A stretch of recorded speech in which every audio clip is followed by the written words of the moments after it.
अस्सलाम वालेकुम Pakistan property leaders, मैं राना अदनान मुदस्सर बात कर रहा हूँ बहरिया टाउन कराची से। आज हम बहरिया टाउन के अंदर जो सेल परचेज़ हो रही है ज़्यादातर प्लॉट्स पर हो रही है, और प्लॉट्स के लिए मैं कुछ एडवाइस करना चाह रहा हूँ अपने दोस्तों को, अपने रेगुलर व्यूअर्स को, कस्टमर्स को।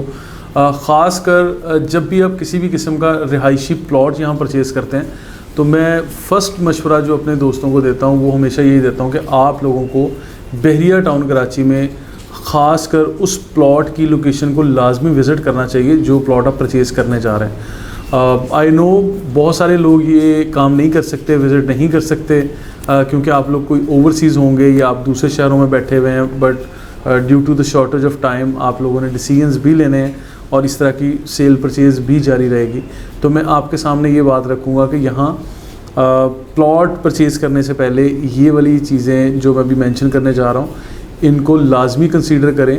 ख़ास कर लोकेशन तो ऑब्वियस है, अब मैप पर तो देख लेते हैं कि आपका फ़लाँ स्ट्रीट है और फ़लाँ प्लॉट नंबर है और मतलब ये फ़लाँ प्रीसिंक्ट है, ये बहुत ज़बरदस्त लग रहा है पार्क के सामने और इस तरह। तो मैं आपके सामने जो आज चीज़ रखूँगा कि अभी बहरिया टाउन ने एक नोटिफिकेशन दिया जिसमें पोजेसन और यूटिलिटी चार्जेस पेड अगर ना किए गए हों तो उसके बगैर बहरिया टाउन एक ऑनर से दूसरे ऑनर के नाम पे प्लॉट की ट्रांसफ़र नहीं देगा। अब बेसिकली इस नोटिफिकेशन से क्या फ़र्क पड़ेगा या किस तरह से मार्केट में ट्रेड होगी, आप ये बात याद रखिएगा कि इनफैक्ट अगर आप लोग 125 गज़ का प्लॉट अली ब्लॉक में परचेज़ करने जा रहे हैं तो वो 125 गज़ का प्लॉट नहीं होगा। अब आपको अलॉटमेंट वाला जब प्लॉट कंसीडर करना पड़ेगा या लेना पड़ेगा, तो अलॉटमेंट वाला प्लॉट जब आप परचेज़ करेंगे तो उसके ऊपर हर प्लॉट का साइज़ डिफरेंट आएगा।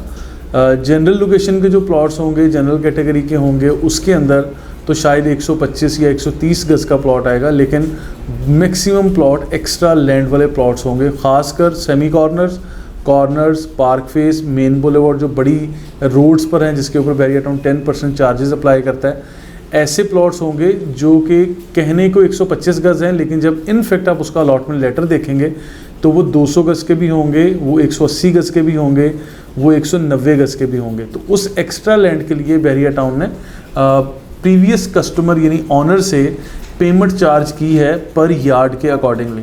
तो वो पेमेंट आज से पहले तो 10,000 रुपये पर यार्ड के हिसाब से चार्ज की जाती थी, लेकिन उसके बाद बहरिया टाउन ने इस चीज़ को इंक्रीज़ कर दिया जो 20,000 रुपीज़ पर यार्ड के हिसाब से बहरिया अब चार्ज कर रहा है। तो इस चीज़ को ज़हन में रखिएगा कि जहाँ एक्स्ट्रा लैंड होगी उस चीज़ को आपने समझना है। आपने ये देखना है कि आप 250 गज़ का प्लॉट ले रहे हैं या आप 270 गज़ का प्लॉट ले रहे हैं या वो 350 गज़ का प्लॉट है या 470 गज़ का प्लॉट है। क्योंकि कैटेगरी वाइज फॉर एग्जांपल हम प्रीसिंक्ट 16 की बात करते हैं जहाँ पे हर किसी को पता है कि 250 यार्ड्स के प्लॉट हैं, मैप के ऊपर भी वही दिया गया है, एक डिस्क्रिप्शन में भी वही लिखा हुआ है, लेकिन इनफैक्ट जब आप एक अच्छा प्लॉट वहाँ पर लेते हैं जो अलॉटमेंट के साथ है, आपको आउट ऑफ ब्लू पता चलता है कि ये 470 गज़ का प्लॉट है। वो 470 गज़ का प्लॉट कैसे हो गया कि उसके अंदर एक्स्ट्रा लैंड भी आ गई, प्रीवियस ऑनर ने वो पे भी किया, उसके लिए पोजेसन और यूटिलिटी के चार्जेस भी पे किए, या जो भी एक्स्ट्रा कैटेगरी चार्जेस हैं। Category charges Bahria 10% of the booking price आज से पहले चार्ज करता था, अब इसको इंक्रीज़ कर दिया है। वो चार्जेस क्या हैं मैं आपको ये भी डिफ़ाइन कर देता हूँ। प्लॉट्स के लिए इनफैक्ट ये सारी इन्फॉर्मेशन इंपॉर्टेंट है अगर आप लोग प्लॉट परचेज़ करेंगे। 10% ऑफ द बुकिंग प्राइस से ये मुराद है कि फॉर एग्जांपल अगर आपका प्लॉट 3 कैटेगरीज़ में फॉल करता है, अगर वो पार्क फेस है, वो मेन बुलेवार्ड है या वो कॉर्नर है, ये 3 कैटेगरीज़ वो हैं जो बहरिया टाउन आपसे चार्ज करेगा। Each category 10% of the booking price. For example अगर 28 लाख रुपए में बहरिया टाउन ने 250 यार्ड्स का प्लॉट दिया था आज से कुछ 7-8 साल पहले, तो वो उस टाइम की 10% यानी 2,80,000 रुपये आपसे चार्ज करता है बहरिया अगर कैटेगरी में आपका प्लॉट आता है। कैटेगरी में फिर रिपीट कर रहा हूँ, पार्क फेस प्लॉट को कैटेगरी कहेंगे, मेन बुलेवार्ड यानी जहाँ कोई 40-50 फीट से ज़्यादा चौड़ी सड़क होगी, 60 फीट से लेके 120 फीट चौड़ी जहाँ सड़क आ जाएगी वहाँ पर रोड चार्जेस अप्लाई होंगे। और इसके साथ साथ जो पार्क फेस यानी जो ग्रीन बेल्ट्स या पार्क्स बने हुए हैं उसको फेस करता हुआ जो प्लॉट होगा आप उसके चार्जेस भी पे कर रहे होंगे। तो इस वीडियो में मैं साथ साथ ये भी एडवाइस करूँगा कि अगर आप कॉर्नर के घर में रहने के ख्वाहिशमंद हैं तो मैं यहाँ रिकमेंड करूँगा कि आप कॉर्नर के चार्जेस पे अगर नहीं करना चाहते तो आप सेमी कॉर्नर के प्लॉट को प्रायोरिटी दीजिएगा। आपको सेमी कॉर्नर प्लॉट में कॉर्नर का यानी आप इंजॉय भी करेंगे घर का, क्योंकि नंबर ऑफ़ विंडोज़ ज़्यादा हो जाती हैं, वेंटिलेशन अच्छी होती है, या लोकेशन वाइज ज़्यादा अच्छा बन जाता है। अब सेमी कॉर्नर क्या चीज़ है, इसको मैं आगे जाके एक्सप्लेन करता हूँ। अगर आप पार्क फेस यानी पार्क के करीब घर बनाना चाहते हैं, पार्क को फेस करता हुआ घर, तो ज़रूरी नहीं है कि आपको 10% चार्जेस पे करें। लकीली ऐसा भी हो जाता है कि आपको पार्क को फेस करता हुआ प्लॉट, मतलब अगर आपको मिले आप वो नहीं लें, आप उसका करीब वाला प्लॉट ले लें, यानी नियर द पार्क। वो 2-4 प्लॉट अगर आगे जाके लेंगे तो टेक्निकली बहरिया टाउन की तरफ से कोई भी एक्स्ट्रा चार्जेस आपके ऊपर अप्लाई नहीं होंगे। और इसी तरह अगर मेन रोड जो मेन बुलेवार्ड आता है, मैं तो इससे अवॉइड करवाता हूँ वैसे, कि अगर आप लोग अपनी रिहाइश करनी है तो रेजिडेंशियल पॉइंट ऑफ व्यू से तो मैं कहता हूँ कि पीसफुल एक जगह होनी चाहिए। इवन डेड एंड कॉर्नर्स जो बनते हैं, मैं तो उसको ज़्यादा पसंद करता हूँ। डेड एंड कॉर्नर से ये मुराद है कि आगे जाके राउंड शेप में आपका एक टर्न बना दिया जाता है, वो स्ट्रीट आगे से बंद कर दी जाती है। तो बहरिया टाउन में इस तरह के बहुत सारे प्लॉट्स हैं। अगर आप इस तरह की लोकेशंस को देखें तो सम टाइम लोग वो बरसाती नाला को देख के नक्शे पे परेशान हो जाते हैं, अच्छा जी हमें ये बरसाती नाले के करीब प्लॉट लेके दे रहे हैं। तो दैट इज़ नॉट वो दैट काइंड ऑफ नाला के जिसमें कोई गंदा पानी होगा या कुछ स्मेल आएगी या कुछ इस तरह। Just try to understand. यहाँ पर वो इन सारे बरसाती नालों को बहरिया टाउन ने कंक्रीट के नाले बनाए हैं, जो कि आम ओवरऑल जो नहरी निज़ाम आप लोगों को नज़र आता है उससे कहीं ज़्यादा खूबसूरत बहरिया ने बना दिया ये। और उसके गिरदोनवा में फिर बहरिया टाउन के रूल्स हैं, या इससे पहले भी जो गवर्नमेंट ऑफ पाकिस्तान के कुछ बाय लॉज हैं कि जहाँ से इस तरह के बरसाती नाले गुजरेंगे, पानी की गुजरगाह होगी, उससे काफ़ी ज़्यादा आपको एरिया छोड़ना पड़ेगा, फिर जाके आप घरों की तमीर या किसी भी बिल्डिंग की तमीर कर सकते हैं। तो बहरिया टाउन ने भी उन्हीं बाय लॉज को अडॉप्ट किया हुआ है और आपके सामने रखा है। फॉर एग्जांपल प्रीसिंक्ट 16 में मैं आपको एक ऐसा घर दिखा सकता हूँ जहाँ 250 गज़ का घर बना है, क्योंकि 250 यार्ड्स का वहाँ पे कैटेगरी है सारी, और उसके साथ तकरीबन 400 से 500 गज़ एक्स्ट्रा लैंड बहरिया की तरफ से वो उस ऑनर को मिल गई है। वो क्यों मिली है? वो बहरिया को उस कॉर्नर का या उस लैंड का 1 रुपया भी पे नहीं किया गया, वो बाय डिफ़ॉल्ट उस ऑनर को मिल गई है, क्योंकि उसके घर के साथ वो अटैच हो रही है। And that is dead end corner, जो ग्रीन बेल्ट उन्होंने बना दिया, उसको ग्रीनरी के साथ लश ग्रीन उसको डिज़ाइन कर लिया है, उसको बगीचे के तौर पे यूज़ कर रहे हैं। तो इस तरह की चीज़ें एडिशनल अगर आप लेना चाहते हैं तो आपको मैप को अंडरस्टैंड करना चाहिए, आपको ये लॉजिकली इन चीज़ों का पता होना चाहिए कि आपको इस एक्स्ट्रा लैंड के पैसे बहरिया को पे करने हैं या नहीं करने। तो ये सारी चीज़ें at the time of that research, जो मैं हमेशा रिसर्च के लिए आप लोगों को कहता हूँ कि किसी भी प्रॉपर्टी को परचेज़ करने से पहले प्रॉपर रिसर्च करें। You must have 5 real estate friends, ये भी मैंने एक वीडियो बनाई है, आपको मैसेज देता रहता हूँ कि आप मल्टीपल लोगों से, मल्टीपल रिसोर्सेज से इन चीज़ों को वेरीफाई करें कि जो प्रॉपर्टी आप परचेज़ करने जा रहे हैं, जो चीज़ें आपको उसके बारे में बताई जा रही हूँ वैसी हैं भी या नहीं है। तो बहरहाल आगे चलते हैं। एक तो वो जो बरसाती नाले को मैं डिफ़ाइन कर दूँ, वो कंक्रीट के बना के उसमें जिस तरह आजकल बारिशें हो रही हैं, बारिशों का पानी आता है और उसके ऊपर फिर फेंसेस भी लगा दिए जाते हैं। फेंस लगा के उसके इर्द गिर्द ग्रीन बेल्ट्स बहरिया टाउन खुद भी उसके ऊपर एफर्ट करके आपको बना के देगा। और इसी तरह प्रीसिंक्ट 31 में एक विला, मतलब एक नहीं ढेरों विलाज हैं, लेकिन मैं 1-2 विलाज की एग्जांपल देके आपको बताऊंगा कि वहाँ पे बरसाती नाले के बिल्कुल साथ मुंसलिक एक जगह पे एक विला है।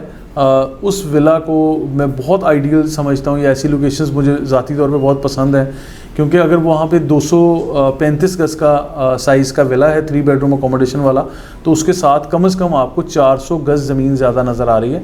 जो वो 400 गज़ ज़मीन है वो उस विला वाले साहिब जो हैं उसको बगीचा के तौर पे इस्तेमाल कर रहे हैं। There are so many excellent location in Bahria Town जो आपको रेजिडेंशियल एरियाज़ में मिलती हैं। जब मैप के ऊपर आप प्लॉट्स को देख रहे होते हैं वहाँ शायद आपको अंडरस्टैंड करना मुश्किल होता है, जब प्रैक्टिकली यहाँ पे लाइफ शुरू हो रही है, लोग रह रहे हैं, तो ऐसी चीज़ों को आप लोग आके देखें कि what is semi corner, what is dead end corner, और what is extra land plot, और व्हाट इज़ कैटेगरी प्लॉट। ये सारी चीज़ें आप लोगों को पता होनी चाहिए। अच्छा, मैंने इस वीडियो में मेंशन किया था कि सेमी कॉर्नर को मैं डिफ़ाइन करूँगा।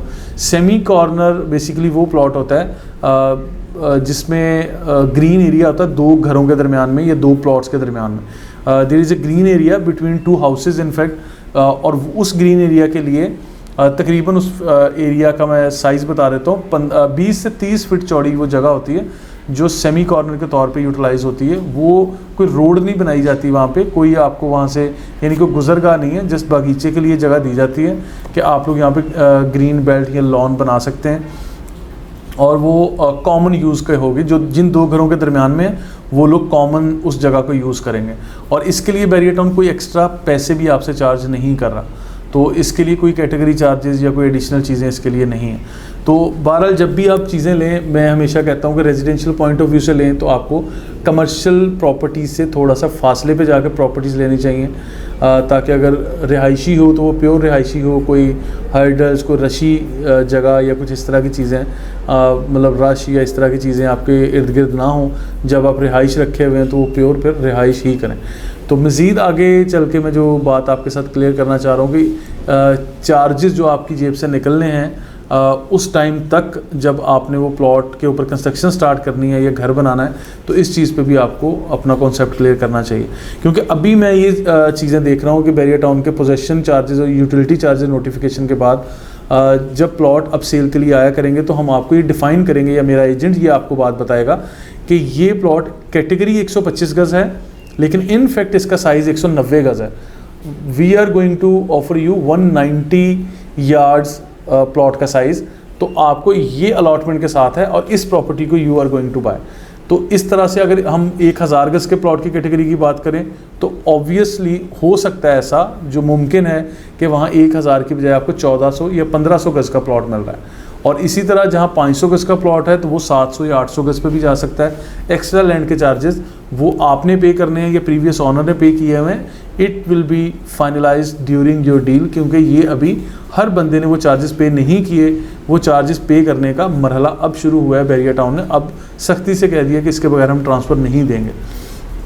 इसके साथ साथ विज़िट करने का मैं हमेशा आप लोगों को एडवाइस करता हूँ कि जब भी आपने यहाँ प्रॉपर्टी परचेज़ करनी है, वो विला हो, अपार्टमेंट हो, या ख़ासकर प्लॉट्स हों, जिनको आज हम इस वीडियो में डिस्कस भी कर रहे हैं, तो प्लॉट्स के केस में आप नेचर ऑफ प्लॉट को समझा करें, आप लोकेशन ऑफ प्लॉट को समझा करें, आप साइज़ ऑफ प्लॉट को समझें, आप उस प्लॉट की अप्रोच को समझें कि आपको यानी मेन गेट से वो कितना दूर है या आपके हर प्रीसिंक्ट से कितना दूर है, उसके इर्द गिर्द कोई मास्टरपीस बैरियर ने बनाया या नहीं बनाया।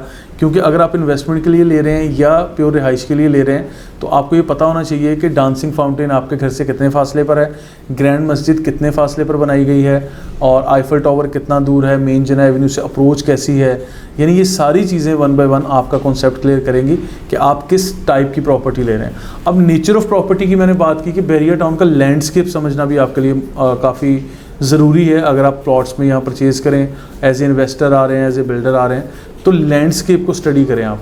प्रीसिंक्ट 4 में, बैरियर हिल्स में, बैरियर गोल्फ सिटी में, प्रीसिंक्ट 33 में, या कहीं भी अगर आप प्लॉट परचेज़ करें पूरे बैरिया में, ये एक जनरल किस्म का मशवरा मैं हमेशा देता हूँ। आपने ये देखना कि लैंडस्केप वाइज कितना गहरा प्लॉट आप परचेज़ कर रहे हैं, ये कितनी ज़्यादा हाइट पर है। आप ये भी देखें वहाँ आर्टिफिशियल भराई की गई है मट्टी से, जो बैरियर टाउन ने यानी यहाँ पे कई ज़्यादा खाइयाँ या खड्डे थे उसको फिल भी किया हुआ है, वो वहाँ पे आर्टिफिशियल भराई है यानी मट्टी से फिल किया गया है, ये सॉलिड रॉक्स हैं वहाँ पे। इन चीज़ों को देख के आप डिसाइड करें फिर रोड लेवल से कितना प्लॉट आपका डीप है, कितना उसके रोड लेवल पर आ रहा है, इन चीज़ों को आप देख के करें। क्योंकि आज अगर समटाइम ये होता है प्रीसिंक्ट 4 में ख़ासकर प्लॉट में प्राइस की वेरिएशन बहुत ज़्यादा आती है। कस्टमर अक्सर हमें ये लिखते भी हैं या पूछते हैं कि बहुत ज़्यादा प्राइस में वेरिएशन आ रहा है कि आप लोग जितने में प्लॉट ऑफ़र कर रहे हैं, कोई दूसरा एजेंट किसी दूसरी स्ट्रीट में उससे कोई 2-3 मिलियन या 4 मिलियन प्राइस में कम ऑफ़र कर रहा है। तो मैं आप लोगों को हमेशा ये कहता हूँ कि क्रॉस चेक किया करें मार्केट, और लोकेशंस को भी आके क्रॉस चेक करें। आप ये देखें कि आपका प्लॉट किस तरह से वो डिप्रेशन की तरफ जा रहा है ओवरऑल, या मतलब जस्ट लाइक अ वैली, आप एक ऐसी जगह पे प्लॉट परचेज़ कर रहे हैं या आप एक टॉप लोकेशन यानी हाइट पे देख रहे हैं। क्योंकि हवाओं का यहाँ पे ज़बरदस्त एक सिस्टम है कराची में, वेस्ट ओपन प्लॉट्स को पसंद किया जाता है, यहाँ बहुत अच्छी हवाएं चलती हैं, तो वेंटिलेशन के लिए मैं इसको समझता हूँ कि इट्स अ फेवरेट। अगर आप बहुत ज़्यादा हाइट पर लेते हैं प्लॉट तो उसकी प्राइस में भी फ़र्क होगा, उसकी लोकेशन में भी फ़र्क होगा, उस प्लॉट की नेचर में भी फ़र्क आ रहा है। और अगर आप कोई खड्डे का प्लॉट ले लेते हैं या डिप्रेशन वाइज रोड लेवल से नीचे जाके प्लॉट ले लेते हैं, तो आप इस चीज़ को अपने पल्ले से बांध लें कि आज प्लॉट सस्ता ज़रूर मिल जाएगा, लेकिन जब आप वहाँ कंस्ट्रक्शन करने जाएंगे तो वो रिटेनिंग वॉल्स बनती हैं, वहाँ आपको फिलिंग करनी पड़ेगी, या उसकी फाउंडेशन आपको आम अगर एक घर की आप 10 फीट नीचे जाके कर रहे हैं या 6 फीट नीचे कर रहे हैं, तो इसके लिए आपको ये ना हो कहीं 16 से 20 फीट तक वो सारी की सारी कॉस्ट आपकी जेब से निकली और 16 से 20 फीट तक वहाँ से आपको नीचे से फाउंडेशन उठानी पड़े।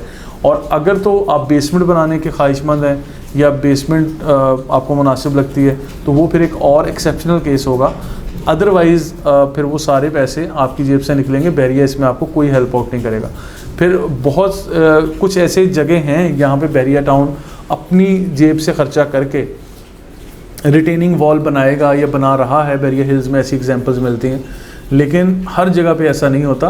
आपने देखभाल के प्लॉट लेना है, इसी चीज़ का नाम रिसर्च है और यही एडवाइस मैं करता हूँ। अब ये जो एडवाइस थी कि जनरल हर किस्म के प्लॉट के लिए आप बेशक 125 गज का प्लॉट ले रहे हैं, 250 का, 500 का, 1000 या कोई फार्म हाउस ही क्यों नहीं ले रहे, छोटे से बड़े साइज़ के हर किस्म के प्लॉट के लिए आपको साइट पे आके विज़िट करना नहायत ज़रूरी है। फिर आप अपने एजेंट से ये चीज़ भी डिमांड करें कि आपको ट्रांसफ़र फ़ी, टैक्स, कमीशन, कोई एक्स्ट्रा चार्जेस हैं, कोई हिडन चार्जेस हैं या XYZ कोई भी चार्जेस हैं, वो आपको रिटर्न में मेंशन करें या at the time of your deal जब भी आप फाइनलाइज़ कर रहे हैं, वो इन सारी चीज़ों को भी कॉन्ट्रैक्ट का हिस्सा बनाएं।